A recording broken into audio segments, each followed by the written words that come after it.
single mother of a 15-year-old son, and someone who moved from Reformed kind of Judaism into being more conservative in terms of liking that kind of observance over the course of my life. And now I'm not so sure. This isn't a very good day for God and I today, and so to talk about this special relationship with God is difficult today. I find that as I get older, it's gotten more and more difficult to have my own concept of God. I actually thought it would get easier as I got older to think about God, to formulate ideas about God, and instead I'm finding it getting harder, which is interesting.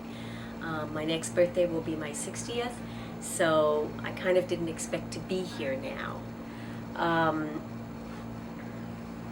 On the other hand, this is the time of life when friends and family really do start to pass away, and so it forces some of these issues.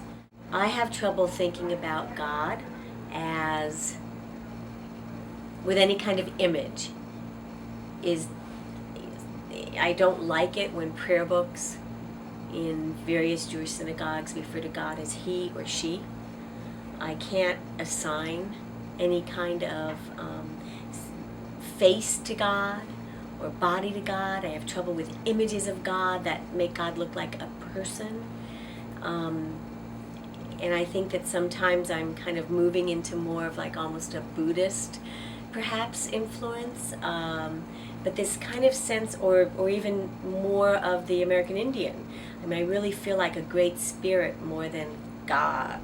You know, this kind of omnipresent, omnipotent God. To me, that isn't working. So I'm trying to formulate new ideas of exactly what God is to me, and moving in that direction of great spirit.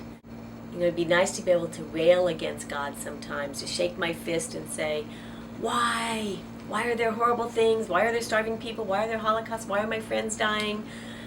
Yet, I'm not so sure that, you know, I don't think of God as a puppeteer. Many people have this image of God, you know, pulling the strings and making decisions, and that's not working for me to think about God that way. I do like the idea of God being something that's inside of each of us, that somehow we all carry God, and that being built, like it talks about in Bereshit and Genesis, in God's image. What does that mean? Well, to me, it's again that idea of some sort of spirit that fills us. It's something that moves us when faced with choices to make moral ones, that moves us when faced with to do something good or not good, that moves us in what kind of choices we make.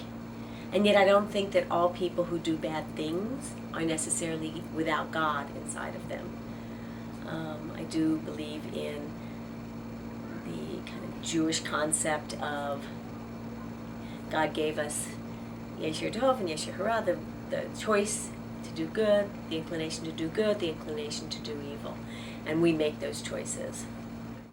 So God and I, it's a developing relationship, and one with more questions definitely than I have answers for at this point. And I guess we'll just have to see.